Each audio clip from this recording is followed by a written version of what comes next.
One example of someone who has chosen to do this 100% is Matt Walsh, which we all know Matt Walsh at this point. For those of you who don't know who Matt Walsh is a political commentator for the Daily Wire. The Daily Wire was founded by Jeremy Boring and Ben Shapiro. It's gained a lot of traction. I've talked about their company in great length over the last few videos that I've made. Matt Walsh started out as a blogger. He got hired by the Daily Wire. No one really knew. His podcast was probably getting um, maybe 10,000 views. Not anything bad by any means, but just not on the same level as some of those other hosts at the Daily Wire or on Fox News, for example.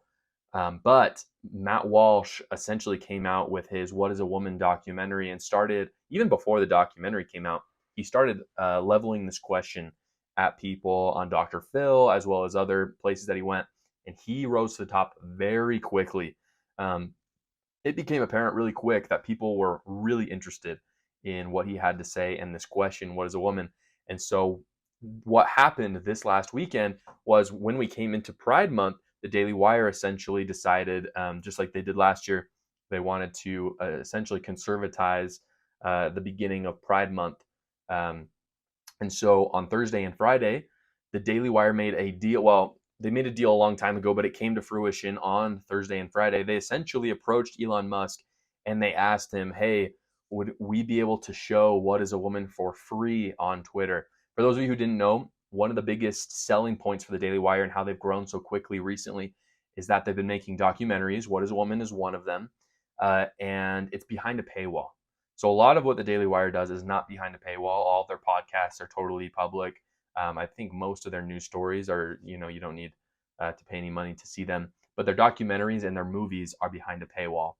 And so they've gained a lot of subscribers because of What is a Woman, because literally people are subscribing for a whole year just to see the one documentary because of how much clout and how much hype it's gotten from the conservative community. And so Daily Wire approached Twitter and said, we will stream it for free on Twitter, which is a pretty big deal for both. Elon Musk agreed. He said that would be great.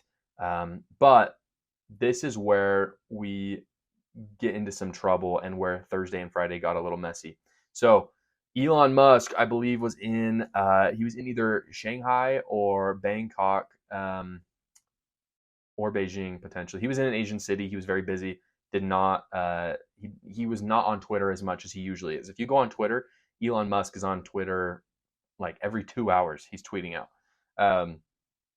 And what happened essentially was someone in middle management, we don't know who, banned. So at first, when the Daily Wire came out with What is a Woman on Twitter, it kind of had some light content,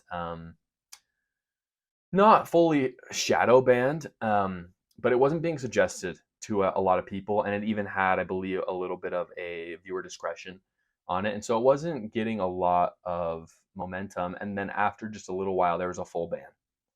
And obviously, this ban really upset Matt Walsh, as well as really all the hosts and the owners of the Daily Wire. And so they came out and they publicly tweeted. Elon Musk said, "What the heck's going on? This is weird." And there was a lot of questions for a second of like, did Elon Musk really change Twitter? Like, was he able to really transform it? Because what everyone was concerned about with Twitter before is that it was kind of this online town hall, and it was involved in censorship, and it was involved in taking advice and leads from the FBI and other government agencies. And so there was a big question of is Elon Musk actually going to change it? He said he bought it in order to foster greater free speech online and to provide that online town hall setting. But this really took it to the test. And there was a few hours there where people wondered if really anything had changed. Because no question, this would have been banned on Twitter immediately under before Elon Musk. Like, What is a Woman would never have been able to be streamed. Anyway, so they tweeted Elon. He was in China, and so he wasn't able to talk at that time. But after a little while, he tweeted and said this was a mistake. Whoever did this in middle management doesn't know what they're doing, and we're going to give it back up. In fact, he even he tweeted it out himself. And this is a big deal. in some ways, this is even better than if they just tweeted it. Whenever there's a controversy, like there's the age old saying is there's no such thing as bad PR, right? I believe that 100%. Like it does not matter if something good happened to you or bad. If you're trying to get views, you want PR regardless. You want people talking about it. And so a lot of people were talking about it, and it was on a lot of major legacy news networks. And then Elon Musk tweeted it out himself.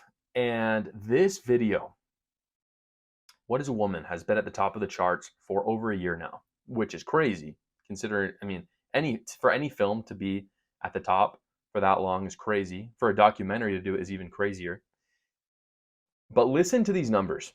Okay, I'm going to throw out some numbers for you, and then I'm going to tell you how many views that What is a Woman got on Twitter. I'm not talking about like of all time. I'm just saying on Twitter since, I mean, it was only up for like 2 days. Okay, so this is like a matter of like 48 hours. The Oscars. The Oscars get 18.7 million views on average. Okay, now they used to get a little bit more. It's gone down. The Oscars kind of suck, to be honest. But 18.7 million views. Lots of people. Okay, let's take the biggest sporting event, the largest sporting event in America, the Super Bowl. On average, I believe this last year was the biggest, like the highest viewed Super Bowl of all time, and it got about 136 million views. Okay, a lot of people. That's like a third of the population in the United States. What is a Woman on Twitter had over 170 million views. That is insane. That's like half the population of the United States. Now, granted, a lot of people outside, I'm sure, of the country were listening to it. One thing I forgot to mention as well, Elon Musk didn't just tweet it out. He said every parent should watch this, which I totally agree with. I've seen the film 3 or 4 times at this point. It's really good. Matt Walsh has this kind of deadpan comedy that really makes it makes it really good to watch the film and just enjoy him being funny. But it was very clear because he made this documentary when he wasn't so famous. It's really clear that the people that he was interviewing did not like understand his deadpan questions, and so the answers are quite authentic for the most part. There are a few skeptical people. The fact that 170 million people on Twitter watch this is a huge win. It also shows how important this issue is to Americans and where their opinions lie on it, and where more important, I think we look oftentimes at like what is the opinion of Americans at this time. A lot of the times we're looking at numbers of 60% of Americans support are pro-choice and 40% are pro-life. Those numbers are important, especially considering certain elections or propositions brought up in elections. But what's even more important, in my opinion, is where are they going? Especially for a party or any sort of an activism group, like where are those numbers going? Are these people like are they stagnant? Are those numbers changing, or are they becoming more pro-life, more pro-choice? Well, on this, I want to highlight some numbers from Pew Research about where people's opinion are going on gender theory. Now, the question that they were asked, so essentially it says, so it's the percentage saying whether a person is a man or a woman, like whether they can be different from the sex assigned at birth, or it is determined by the sex assigned at birth. Okay. The first time they asked this was in September of 2017. Now it's hard to like imagine, but this issue was not a thing in 2017. Like hardly. Like it was a thing kinda, but not to the level it is today. I have 3 numbers. I have September 2017, June 2021, where it started gaining steam, and then May 2022, so about a year ago. Excuse me. In September of 2017, 44% of America said that you can be a different sex assigned at birth. Okay, a pretty big chunk, but 54% still agreed that it was determined by the sex assigned at birth. 2021, that number went from 44% down to 41%. 2022, that went from 41% to 38%. So as of the numbers that we have now, 38% of Americans believe that you can be a different sex than assigned at birth, 60% say it is determined by the sex assigned at birth. 60% is a big number. That is a super majority. But again, the number that's more important to me, or the way to think about it, is not how many Americans believe that, but how many more Americans are being convinced of that every year.